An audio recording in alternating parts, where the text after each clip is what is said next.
Hi guys, कैसे हैं आप लोग। आशा करते हैं कि ठीक होंगे।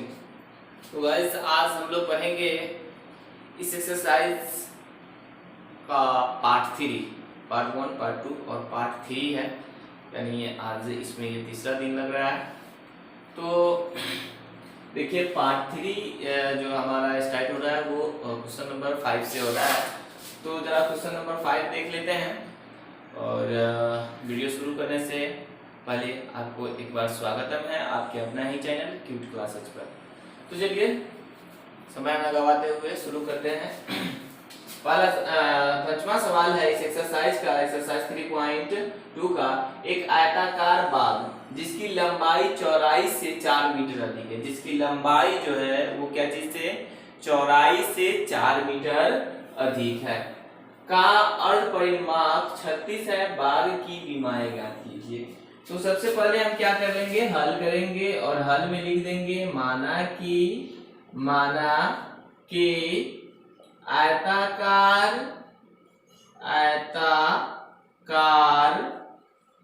बाग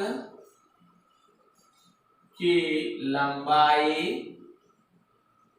बराबर x metre. Okay, x metre और चौड़ाई बराबर, डायरेक्ट मैं यहाँ पे शॉर्ट में लिख देता हूं, और चौड़ाई बराबर y मीटर। लंबाई x मीटर हो गया और चौड़ाई क्या हो गया, y मीटर हो गया। ठीक है।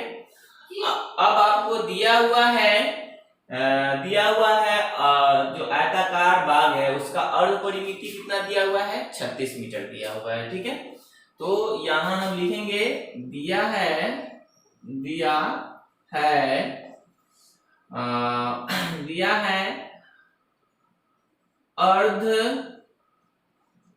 अर्ध परिमाप बराबर 36 मीटर। तो आयत का जो परिमिति होता है वो क्या होता है, 2 इंटू लंबाई प्लस चौड़ाई होता है ना जी। तो अर्ध परिमिति क्या होगा, अर्ध परिमिति होगा यानी 1/2। ठीक है। 2 इंटू लंबाई क्या हो जाएगा जी, लंबाई हो जाएगा, लंबाई हम लिखे हैं x और चौड़ाई क्या लिखे हैं y।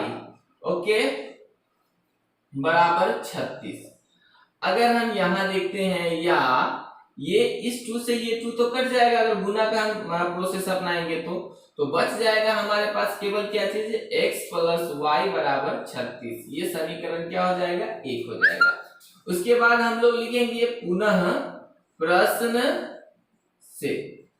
प्रश्न से क्या है, प्रश्न से पुनः आप देखिए क्या कहता है, कहता है कि लंबाई चौड़ाई से 4 मीटर अधिक है। लंबाई ये हो गया और चौड़ाई ये हो गया। ठीक है। तो लंबाई चौड़ाई से मतलब y से कितना मीटर अधिक है, तो 4 मीटर अधिक है। तो अगर हम चौड़ाई में 4 जोड़ दें तो ये दोनों आपस में क्या हो जाएगा, बराबर हो जाएगा। ठीक है। तो अब हम इसको ये कर सकते हैं, x माइनस वाई बराबर 4। ये समीकरण क्या हो गया, 2 हो गया। अब हमें यहाँ क्या करना है, हल करना है। तो अब आप इसको ग्राफीय विधि से बना लो तो, या फिर हम लोग विलोपन विधि से, प्रतिस्थापन विधि से, अदरवाइज जो भी।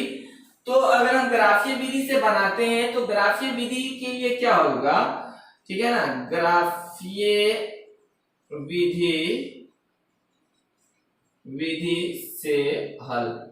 तो ग्राफीय विधि से हम अगर करेंगे तो प्रत्येक समीकरण के कम से कम 2 हल चाहिए, प्रत्येक समीकरण का कम से कम 2 हल चाहिए। तो हम यहां लिख देते हैं समीकरण 1 का हल।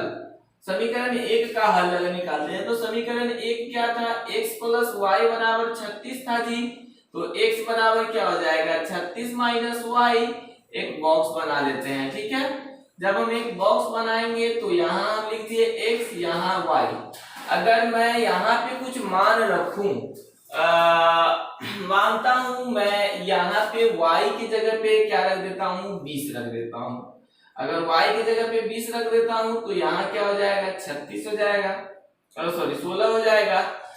अगर मैं y की जगह पे 15 रख देता हूं, ठीक है, कितना रख देता हूं, 15 रख देता हूं, तो यहाँ पे जो हो जाएगा वो कितना हो जाएगा, 21 हो जाएगा। x की जगह पे क्या हो जाएगा, 21 हो जाएगा। उसी तरह से हम समीकरण किसका, समीकरण 2 का हल निकालते हैं ना, समीकरण 2 का हल। तो जब हम समीकरण 2 का हल निकालेंगे तो क्या हो जाएगा, यानी x माइनस वाई बराबर 4, तो x बराबर क्या हो जाएगा, 4 प्लस वाई, एक बॉक्स बना लेंगे, ठीक है, और ये हमारा क्या हो गया, x हो गया, ये y हो गया। अब यहाँ पे हम मान रखेंगे, अगर हम x की जगह पे माना कि 2 रखते हैं तो सॉरी y की जगह पे 2 रखते हैं तो x की जगह पे 6 हो जाएगा। अगर y की जगह पे हम 3 रखते हैं तो x की जगह पे क्या हो जाएगा, 7 हो जाएगा। तो ऐसा है ना, आप इसको क्या कर लो, नोट करो। नोट हो गया होगा। तो ये एक बड़ा ग्राफ है, इसका बन रहा है गाइस। तो बड़ा ग्राफ के लिए मैंने क्या किया है, ग्राफ बनाया है। ये हमारा क्या हो गया, ये हो गया y अक्ष और ये हो गया x अक्ष, ठीक है। तो जो x अक्ष होता है इस साइड में मैंने अगर नहीं दिया है तो भी कोई बात नहीं है, क्योंकि मैंने जो देखा है हल पॉइंट जो निकाला है उसमें माइनस में कुछ है ही नहीं, इसलिए मैं इस साइड में कम कर दिया हूँ, छोटा कर दिया हूँ। और इसमें हम क्या कर दिए, मान लिख दिए, ठीक है, मान लिख दिए। तो पहला समीकरण हम जो निकाले हैं, पहला समीकरण का जो हल निकाले हैं x में 16, तो देखिए x 16, तो मैंने यहाँ x जो 16 है यहाँ से उठाया है, ठीक है, और y में 20 यहाँ पे कटा है, तो इस कटान बिंदु पर हम बिंदु का नाम दे देते हैं 16,20, ठीक है। उसके बाद x में 15, तो x में सॉरी y में 15, तो y में मैंने 15 यहाँ से लिया है तो यहाँ आ गया, और x में 21, x अक्ष की तरफ से 21, तो यहाँ पे आ गया। तो ये जो हो जाएगा वो हमको क्या हो जाएगा, 21,15, दूसरा ये हो गया। अगर हम इसका क्या कर लेते हैं, इसको हम सीधा यहाँ से रेखा ड्रॉ कर देते हैं, मान लेते हैं इसको हम मिटा ही देते हैं ऊपर का, इससे अब कोई फायदा है नहीं। तो देखिए अगर हम इसको सीधा ड्रॉ करते हैं, यहाँ देखिए ड्रॉ करते हैं इसको सीधा, यहाँ से हम सीधा ले लिए ये, ठीक है, ये सीधा हो गया।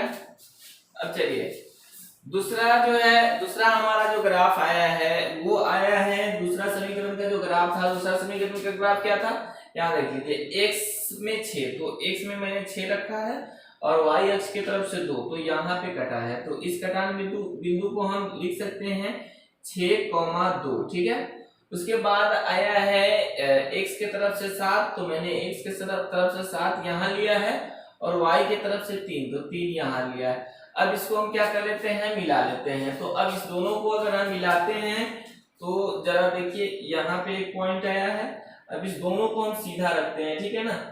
जैसे हम इसको दोनों को सीधा रखेंगे तो लगभग ये यहीं पे कट जाएगा, ठीक है। तो लगभग हमको ये क्या हो गया, लगभग सीधा हो गया, ठीक है।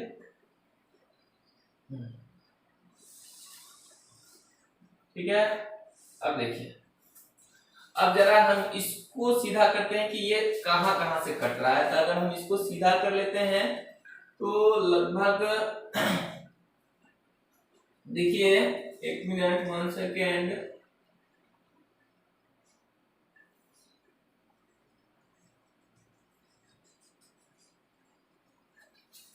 और नीचे से अगर हम सीधा करते हैं तो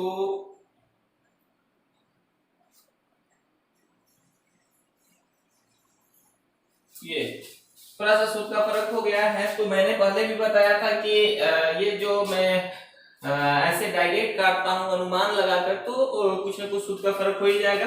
यानी ये यहाँ पे कट रहा है, जो कट रहा है 20,16 पे, 20,16 पे कटा, 20,16 पे कटा है ना।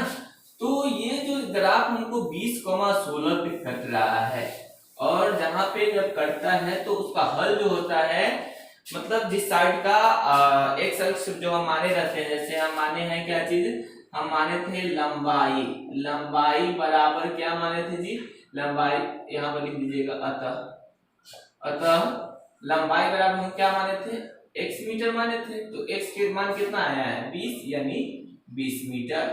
और चौड़ाई बराबर हम क्या माने थे, चौड़ाई बराबर हम माने थे y, और y का मान क्या आया है, y का मान आया है 16, y का मान क्या आया है जी 16, तो हम यहाँ लिख देंगे 16 मीटर, और ये हमारा क्या हो जाएगा, आंसर हो जाएगा। ठीक है, आशा करते हैं कि आपको क्या हुआ होगा, ये समझ में आया होगा। ठीक है, तो देखिए आपके स्क्रीन पर अगला सवाल।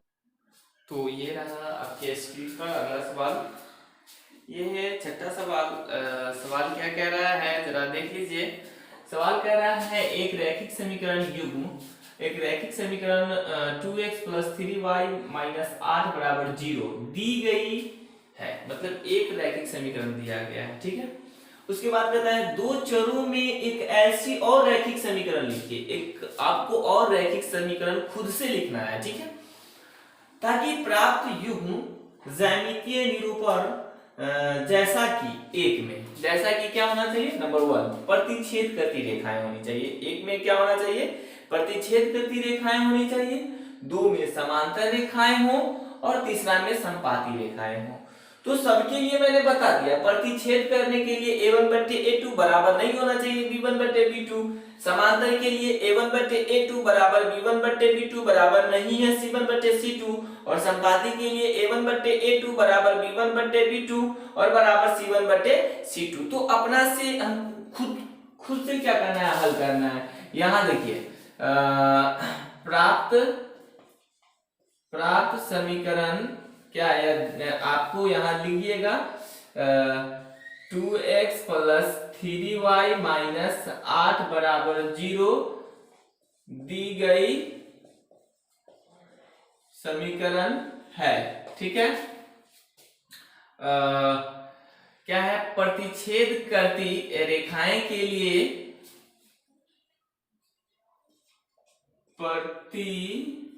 नीचे से लिख देता हूं, प्रतिच्छेद करती रेखाएं के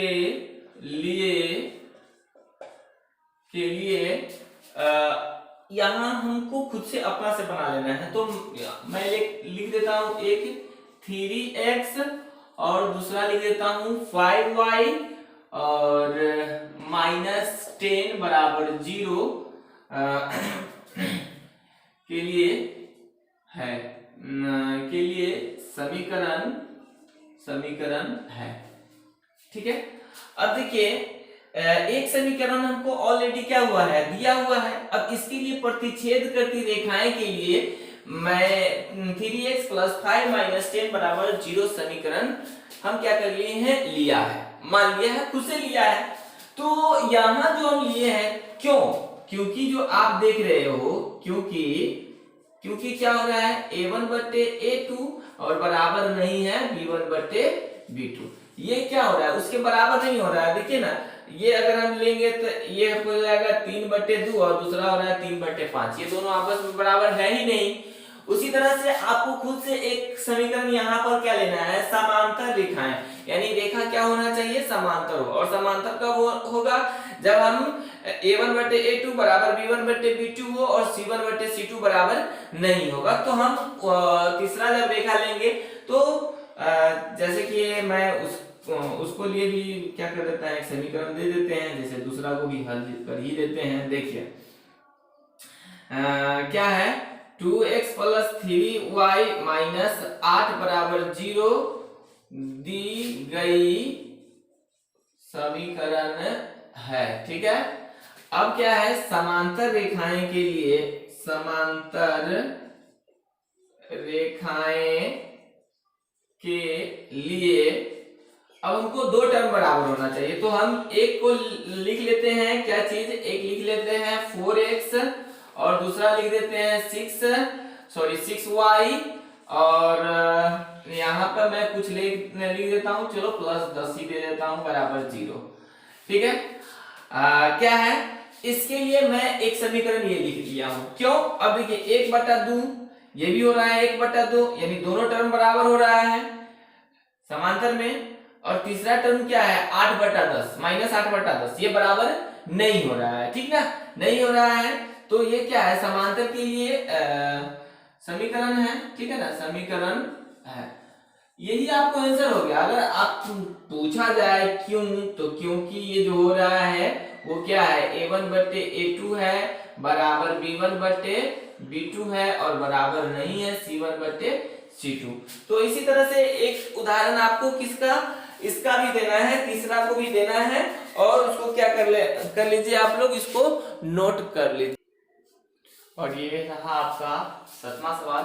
समीकरणों x माइनस वाई प्लस 1 बराबर 0 और x plus 3x plus 2y minus 12 का बराबर 0 का ग्राफ खींचिए। x अक्ष ग्राफ खींचना है, उसके बाद जाता है x अक्ष और इन रेखाओं से बने त्रिभुज के शीर्ष के निर्देशांक ज्ञात कीजिए और त्रिभुजाकार पटल की छायांकित करना है। तो यहाँ हमारे पास दो जो समीकरण, एक समीकरण यहाँ दिया हुआ है, एक समीकरण ये है। तो जब दो समीकरण है और इसको हमको ग्राफीय विधि से क्या करना है, हल करना है, ठीक ना। ग्राफीय विधि से जब हमको हल करना है तो हम यहाँ देख लेते हैं क्या है। ये जो है हमारे पास हल करेंगे और हल में लिखेंगे क्या चीज, x माइनस वाई प्लस 1 बराबर 0, या हम इसको लिख सकते हैं x बराबर क्या हो जाएगा, चलिए थोड़ा स्टेप बढ़ा देते हैं, -1 या x बराबर -1 और प्लस y, ठीक है, प्लस y हो गया, ठीक है। अब मैं इसी को समीकरण 1 मान लेते हैं, या आप नहीं मानोगे तो भी चल जाएगा। यहाँ हम क्या कर लेते हैं, एक ग्राफ को हम क्या कर लेते हैं, हल कर लेते हैं। ये है हमारे समीकरण 1 का हल, ठीक है ना। समीकरण 1 का हल जब हम लिख रहे हैं तो यहाँ हो गया x, ये हो गया y। अब हम यहाँ पे खुद से कुछ ले लेते हैं। अगर मैं यहाँ पे खुद से y के जगह पे 1 रखता हूँ तो यहाँ पे क्या हो जाएगा, 0 हो जाएगा। अगर मैं यहाँ पे 0 रखता हूँ तो यहाँ पे -1 हो जाएगा, ठीक है।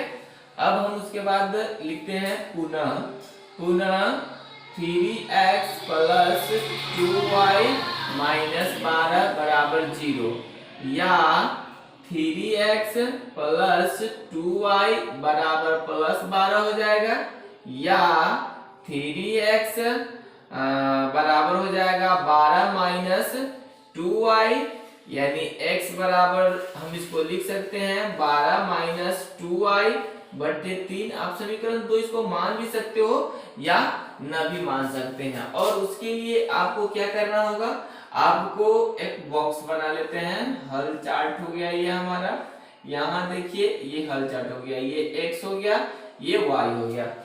अब हमको खुद से यहाँ पे कुछ रखना है। जब मैं खुद से यहाँ पे कुछ रखूंगा तो चलो मैं यहाँ पे क्या रख देता हूँ, y के जगह पे 3 रख देता हूँ। तो 3 दूना 6 हो जाएगा, 12 में से 6 घटेगा तो 6 होगा, और 6 में हम 3 से भाग देंगे तो 3 दूना 6 हो जाएगा, यानी 2 हो जाएगा, ठीक है। x बराबर 2 हो गया। अब चलो मैं यहाँ पे क्या रख देता हूँ, मैं यहाँ पे कुछ चलो 0 रख देता हूँ। अगर मैं 0 रख देता हूँ तो ये तो 0 हो गया, तो 12 में अगर हम 3 से भाग देंगे तो क्या हो जाएगा, 4 हो जाएगा। तो समीकरण 1 का हल हमें यहाँ प्राप्त हुआ और समीकरण 2 का हल हमें यहाँ प्राप्त हुआ। अब हमको क्या करना है, एक ग्राफ बनाना है। तो ग्राफ बनाने के लिए हम क्या कर लेते हैं, चलो भाई मैं यहाँ पे ग्राफ बना लेता हूँ, यहाँ पे मैं ग्राफ कर लेता हूँ। ये हमारा, तो हम इसको क्या कर देते हैं, बराबर बराबर दूरी पर काट देते हैं। तो लगभग ये मैं मान रहा हूं कि ये क्या है, बराबर बराबर दूरी डिस्टेंस पे मैंने इसको काट दिया, ठीक है। हालांकि मैंने पहले ही बताया हूं कि ग्राफ को बनाने के लिए बिना पटरी के हम नहीं बना सकते हैं, ठीक है ना। ये मैं सिर्फ और सिर्फ आपको समझाने के लिए बना रहा हूं। अगर आप भी भैया ऐसे बनाने लगिएगा तो क्या हो जाएगा, आपको गलत हो जाएगा, ठीक ना।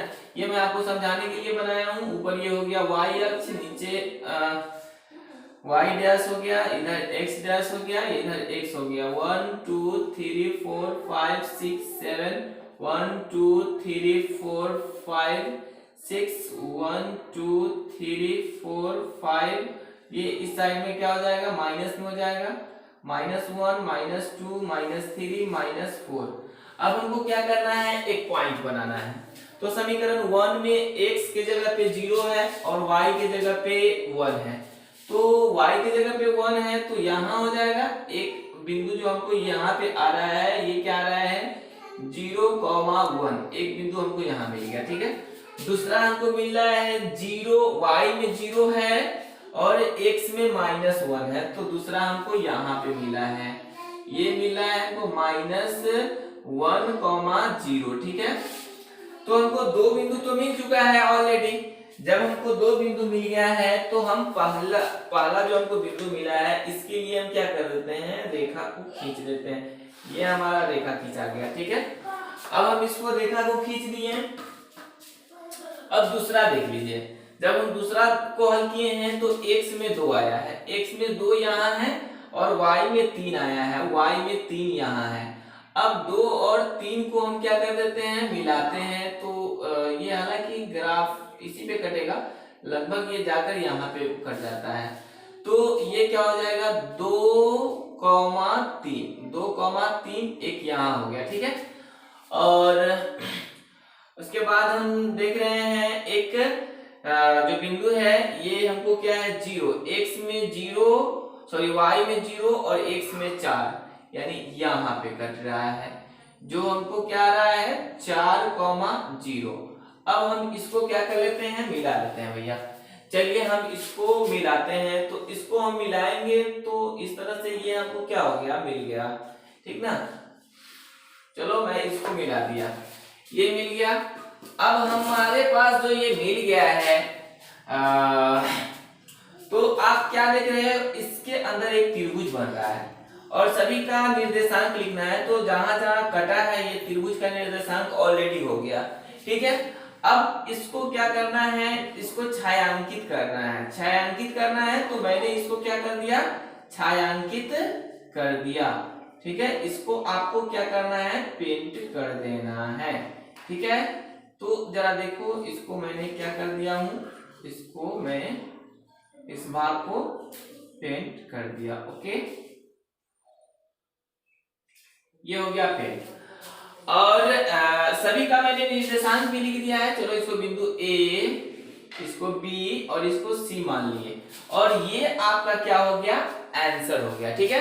तो आशा करते हैं आपको आज का ये वीडियो समझ में आया होगा। यदि आज का ये वीडियो आपको समझ में आया तो आपसे एक ही रिक्वेस्ट है कि यदि आपको मेरा वीडियो अच्छा लगा तो आप इसको लाइक कीजिए, और मेरे चैनल पे आप नए हैं तो चैनल को सब्सक्राइब कीजिए और अपने सभी दोस्तों के पास शेयर कीजिए। तो चलिए आप इसको वीडियो को रोककर इसको नोट कर लीजिए, ठीक है। फिर मिलेंगे अगले वीडियो में, तब तक के लिए bye bye, thank you for watching.